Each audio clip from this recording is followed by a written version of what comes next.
So right here is a screenshot from my Stripe account from about 3 years ago, and I haven't posted it anywhere online before. And the reason for that is because on paper, it looked super successful. An SMMA agency doing 30K per month. It was everything that I had ever dreamed of. I had bought tons of courses, grinded, worked so hard to get it to that point. 25 different active clients, 15 different VAs working under me from Bangladesh, Egypt, the Philippines, this whole operation. And I was running the whole thing on my own. It was called Solar Scouts. And we were in the solar niche, of course, helping solar reps and solar contractors get more leads, get more appointments, and we were doing lead gen for them. And it looked great on paper, but here's what it actually looked like under the hood. I essentially was just a glorified babysitter. Whether it was my VAs messaging me in the middle of the night because of the time difference, whether it was my clients that were unhappy about lead quality or system breaking or whatever else the case was. From there, my margins were completely cooked. A massive part of our unique mechanism, if you know anything about marketing, was that instead of running ads to generate leads for our clients, we were actually cold calling people, right? And so people actually really liked this, but it turned out that I ended up just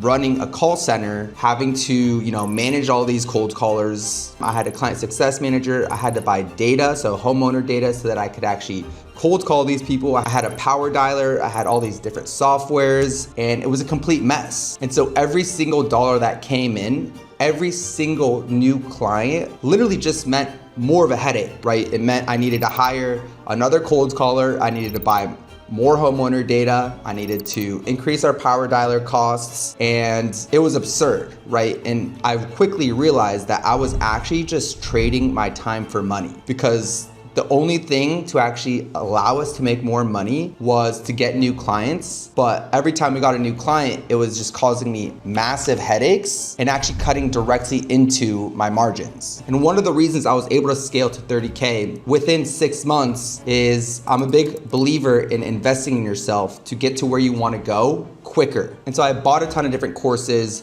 mentorships, so that I could learn, right? Because this is all brand new to me. But one thing that I realized is I was basically just sold a lie, because the vehicle that I was in basically gave me zero leverage. I was basically just sold this arbitrage model, right? Where you basically sell your services and get someone to do the work for you. But I actually didn't have real leverage because I was ultimately just a slave to my business. I was 26 at the time, running that 30K per month dream agency that everyone sold me the dream on. And the reality was I was miserable. So unfortunately, at that point, after a year and a half, I decided to shut it down. Not because it failed, it didn't fail. I shut it down because I realized that no amount of optimizing this agency was ever going to fix a structural problem at the root. The vehicle was broken. It just simply didn't give me the leverage that I was after. And so at that point, I decided to go all in on something completely different. That decision of actually shutting down something that looked successful from the outside is exactly what I'm going to get into in this video. Because a lot of you guys watching don't actually know my entire story. So I'm really gonna break down what exactly I was doing, what went wrong, why I pivoted to growth operating, and what my actual journey looked like growth operating to get to where I'm at today with it. This is the completely honest version, so let's get into it. So let me give you the real picture of the SMMA,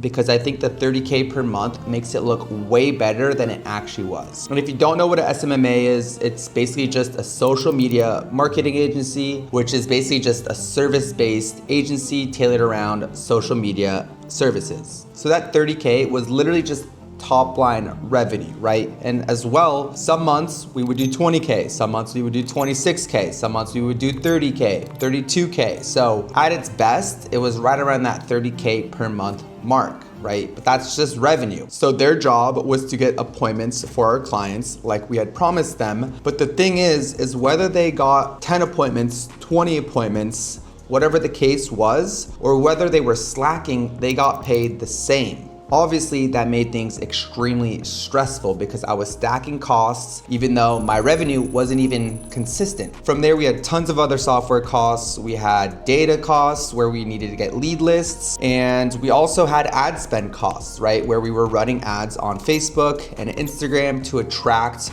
these solar clients, even though we were only bringing in 30K per month with 20 to 25 active clients at any given time. And so that meant at the end of the month, I was taking home $3,000 to $5,000 personal profit on a good month. Even though I was working my ass off, operationally, everything was absolutely insane because of all the clients, all the VAs, all the softwares, all the systems, all the SOPs, and all the different management, right? So I was basically getting paid minimum wage. And I want to be clear what managing 15 different VAs across 3 different time zones actually looks like, because if you've never done something like this, you might not fully appreciate it. Every team member is in a different time zone. Communication's happening across all times of the day. We're constantly having to manage them, reinforce them, keep them accountable. They're all constantly churning as well, right? Some are sticking around for a long time and some are just, not bought in. Since it's the online space, it's hard to keep people accountable, right? Especially in these third world countries where culturally they're just very different. And so you're having to hire people, train people up, onboard them, get them trying to produce results for your clients. You're stressed out, clients are complaining, and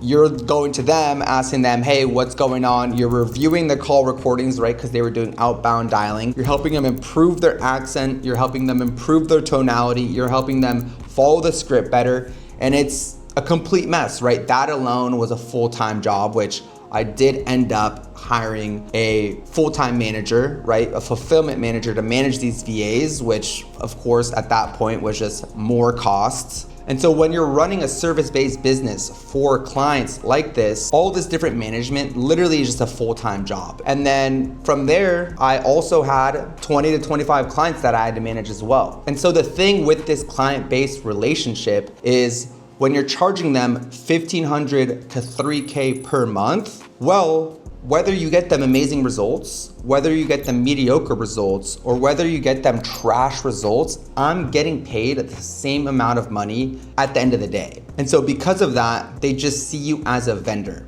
as literally just as a cost to their business. Because if they get average results 1 month, there's no reason that they should ever want to stay because they paid a lot of money, so they're gonna leave and they're gonna churn. And so at the end of the day, what my incentives were to actually focus on client acquisition, because the best thing that I could do is get new clients in through the door that wanted to pay me more and try to find the good clients that wanted to work with me long term. But this ultimately just created a vicious cycle, right? Where one client comes in, another one leaves. It's really hard to stack that monthly recurring revenue. And ultimately, the reason for this is because our incentives just aren't aligned. They just see me as a commodity. I just see them as just another number, another client, another person that's annoying me, another VA that I need to manage, right? And so since they just see you as a commodity, I had a client leave just because one of my competitors, right, one of the other people selling these lead generation services, instead of charging $1,500, they're charging $1,200, right? And so they're providing the exact same leads for just a cheaper price. And with my margins, I just literally couldn't compete. This was just literally just so exhausting. And the thing about client churn is it's invisible until it happens, right? 1 month you got 1 client leaving, the next month maybe you have 3, and a few clients are coming in, so the agency is still stable. But the next thing you know, what you thought was stable at 30K per month, a few clients leave, and now you're at 18K per month, and you're at break even, you're busting your ass off because the work doesn't stop. So it just becomes this massive roller coaster, right? Where you have these high highs and these low lows, and you have no predictability at the end of the day. It's extremely hard to manage. And you need to remember, right, when you're working with these VAs from third world countries and you're paying them $3 to $7 an hour, they're just simply less skilled. And so working with less skilled individuals is something that is just really unfulfilling. And I quickly found that out, right? If you have a VA, or maybe they're keeping your accounting in line or doing these small little tasks of like editing file transfers, whatever the case is, that's completely fine. But the the end of the day, my entire fulfillment was relying on these lower skilled workers, which ultimately was just a complete headache. It just wasn't worth systemizing, right? I definitely could have systemized it, improved the management, but is that really the path that I wanted to go down and dedicate the next 3 to 5 to 10 years building something that's low quality and that I wasn't actually proud of, right? And so at the end of the day, SMMA taught me so much, right? It taught me how to hire. It taught me about marketing. It taught me about sales. It taught me about funnels. It taught me about how to create an amazing offer. It taught me about how to run operations, how to run a client success department, literally everything that I needed to learn. So I'm really blessed to have that experience. I wasn't truly any different than my competitors, and it just wasn't giving me the fulfillment at the end of the day, what I had envisioned for myself of building something great and building something massive. And at the end of the day, this is really similar to any service-based business. Whether you're running an AI agency, an SMMA agency, an SEO agency, a website design agency, whether you're just a media buying agency, whatever the case is, this can and will happen if you don't have leverage, right? And a lot of times, the best and easiest way to have leverage is to have money or capital or having an amazing team or having media. All of those things can allow you to have leverage and really improve your margins. I don't want to act like a service-based business is bad. This is just my experience, and I wasn't aligned with what I was building at the end of the day. So I decided to shut it down, right? At that point, I knew that online business is what I wanted to pursue. I knew that I had the skills at this point. I think it was 2023 at this point, and I was on YouTube, doing research, stressed out, right? I wasn't about to go get a job, and I don't know why this happened, how I stumbled across this, but Eddie Cumberbatch popped up on my For You page. I clicked his video, and ultimately, this completely changed the trajectory of my online business career. If you don't know who Eddie Cumberbatch is, he is the OG growth operating guru, right? He's the one who actually kind of coined the term growth operating, the model and how it works, right? Obviously partnering with content creators, helping them monetize, make more money, selling digital products, info products, courses, mentorships, and everything in between wasn't something that was completely new, but he really was the one that made it what it is today. And so when he described this idea of actually finding a creator, partnering with them, and taking an actual rev share was something that I absolutely loved, right? One is I didn't like working with solar guys, right? Solar guys was not something that I was aligned with. We didn't have the same personality. They're kind of just like these old school guys that just have like these massive egos. And so I grew up personally on YouTube, right? I never was super into Netflix or, movies and things of that nature. I was the kid that would watch YouTube videos when he wanted to wind down at night. And so in that sense, when I realized that I could actually work with content creators, people that I really resonate with, was something that really just clicked for me. And I was like, I need to figure out how to do this. Back then, 3 years ago, this is like the time when low ticket communities were absolutely popping off, right? This was the meta. School had just came out at that point, and everyone basically was launching these low ticket communities for the first time. And he was basically pushing this idea of the 1% rule, right? Where if someone has 100,000 followers, 1% of their audience will end up buying, right? So 1% of that would be 1,000 people. So if you had 1,000 people paying you $50 a month on a low ticket community, you'd be making $50K per month, right? Obviously this was Fugazi. He just came up with the 1% rule out of nowhere. If you watch any of my other videos, you know that assessing a creator's audience, there's a lot more that goes into it than just randomly just saying every audience can convert at 1%. But he sold me,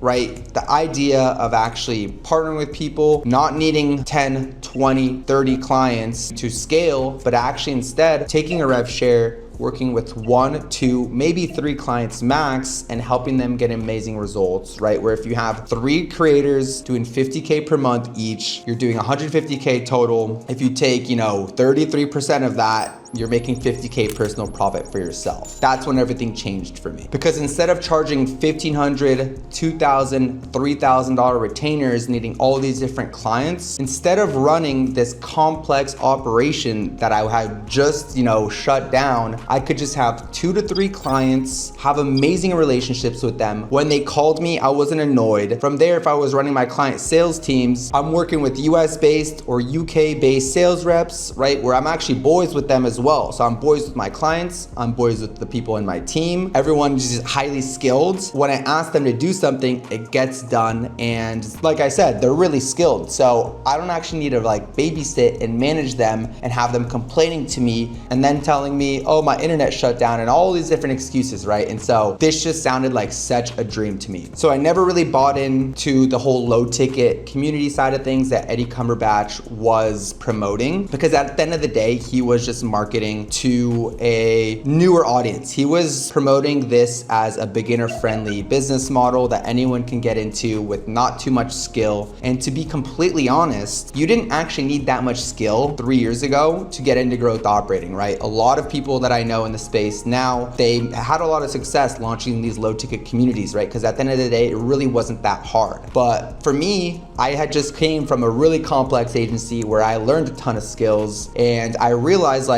hey, you don't need to sell low ticket. You can just go straight to high ticket and charge 3, 5K, 7, 8K for these info products, right? And like I said, I bought a ton of different info products. I bought info products that were 10K. I bought info products that were 15K. And so I understood the info product space because I was in some of the biggest programs back in the day. And so straight away, I decided, hey, I am going all in on high ticket growth operating. And so I hope you guys are seeing the math here, right? Because that's really all I needed to understand before making this switch. Because my goal has been always to make 100K per month personal profit. When I first started, of course, my goal was to make 10K per month, but I quickly realized that's actually not that hard. And you don't need to be that skilled to get to that point, right? To make it to 100K per month personal profit, it's a lot harder and you need a lot more skills, but you also need to be in the right vehicle. And I realized that the vehicle that I was in, an SMMA, and running a service-based agency was never gonna get me to 100K per month without just being a complete slave to my business, which isn't my goal either. So in that sense, needing about 15 clients at 2K a month, which means 15 different people to manage, 15 different projects, 15 different sets of expectation, and a team of people, of client success managers, fulfillment managers, and VAs is just the worst model, right? Margins are razor thin, and if you actually want to make 100K personal profit, then you're gonna need to be doing 400, 500K per month. And that is just not a good trade-off. Instead, I've got clients like Joseph Kateri now, where he's got a really small following. He's not even a big creator. He's got about 13K followers. And just last month, we did 130K cash collected. I'm on 25%, so I made 32K from that one partnership, personal profit, right? I've got a couple different softwares, whether it's Zapier, whether it's Go High Level, whether it's, Calendly, a few other things, and I'm literally running at about 90% profit margins. I've got a few other clients as well. They're not quite as big. The math is clear as day, right? And the path to that 100K per month personal profit is really not that far away in my eyes. And so in that sense, if I could just have 4 clients, have leverage, work with highly skilled team members and clients that I actually like, then I just didn't need to be sold anymore, right? Because these revenue share partnerships are just fundamentally such a better model. It gives you way more leverage, and getting good at what you do is actually the motivation, right? Just being really good at sales, being really good at marketing, being really good at management and operations, AI systems will actually allow me to make way more money, right? Because it's gonna scale my clients, and if my clients scale, I make more money. And so that is the best model in my eyes that I had ever heard of. So here's the part that a lot of people won't actually tell you, because most videos skip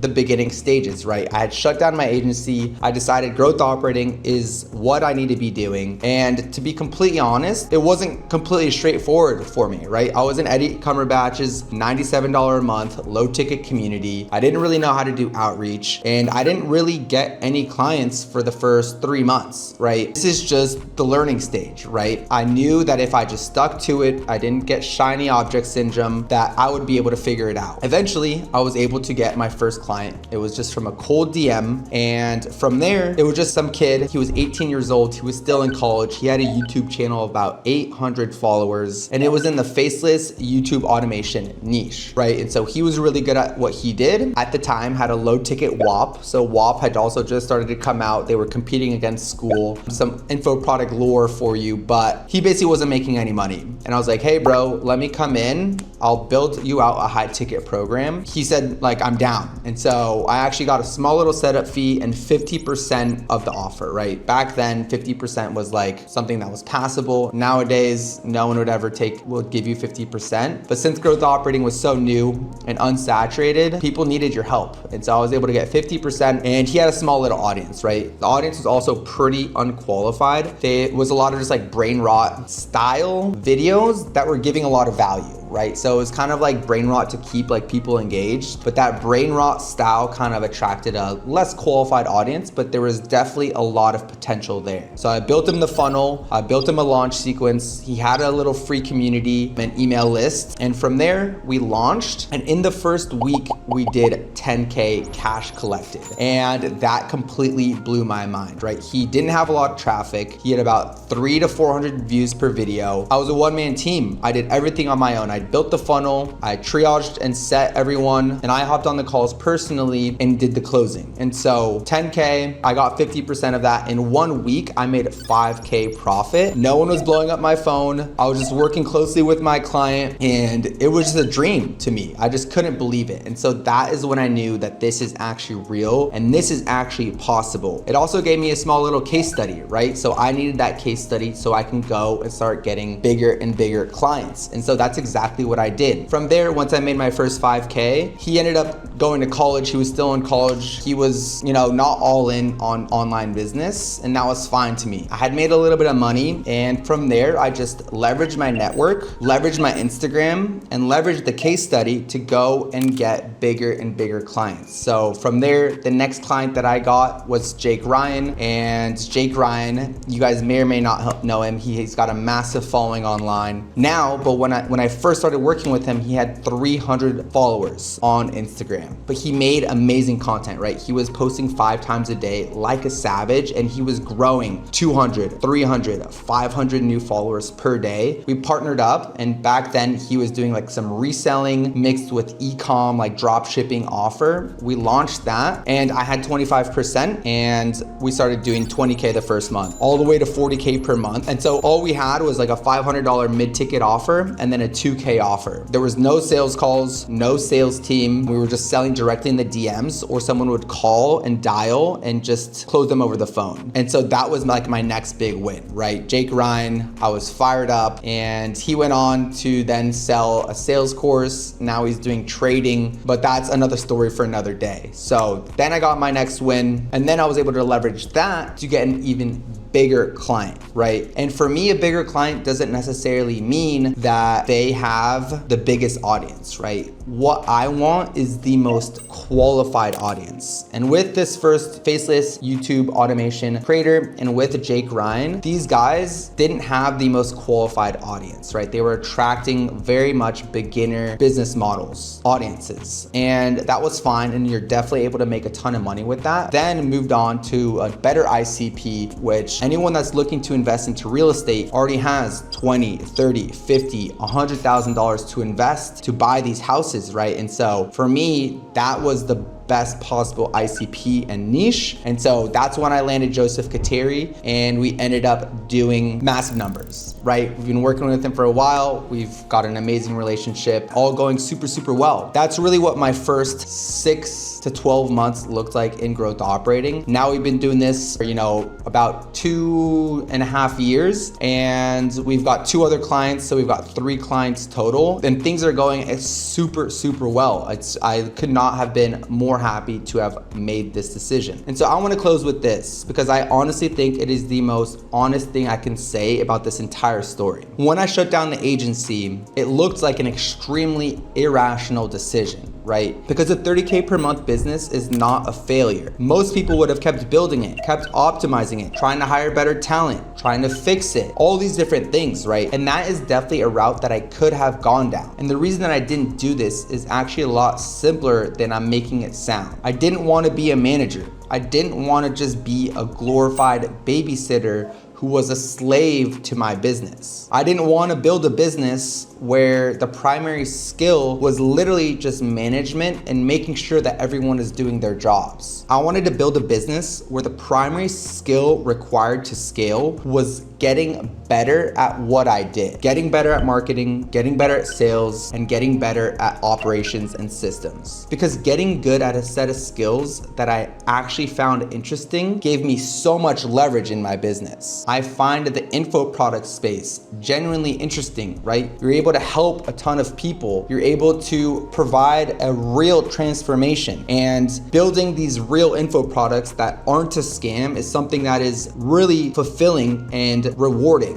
at the end of the day. I also absolutely love the creator economy. I think content, social media is an amazing thing. I'm fascinated by it. I wake up and I'm interested to see what's going on, what's trending, what's hot, what's not, what are the new memes. And this is just online internet culture, and that's the whole reason why I wanted to make money online in the first place. And so the better I get at all of these things, the more my income grows. Not because I signed more clients or I hired more people to manage the fulfillment for me. My business grows because I actually get better at my skill set. So if you're in a model right now that feels like that, right, where the work is real, the effort is real, and the ceiling just simply isn't moving the way that it should, I strongly recommend that you ask yourself this question: whether optimizing, taking more calls if you're a sales rep, getting more clients if you're, I think the question worth sitting with is not whether it's worth optimizing or not, it's whether the model itself is right or not. That's the question I eventually asked, and the answer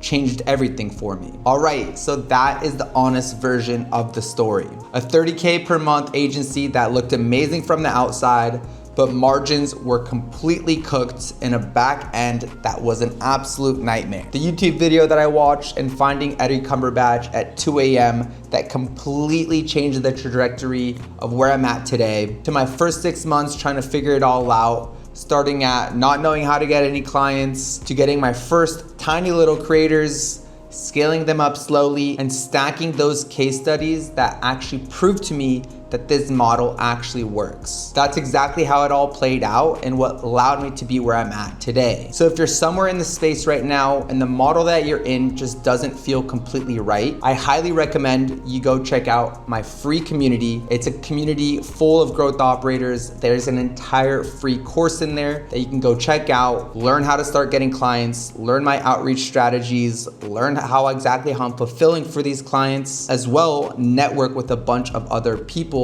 that are growth operating as well. And if you're ready and you want to actually build this with a proper system behind you, real infrastructure, access to all my systems, all of my resources, and a guaranteed creator, you can also work with me one-on-one and apply at the first link in the description as well. I'll catch you on the next one.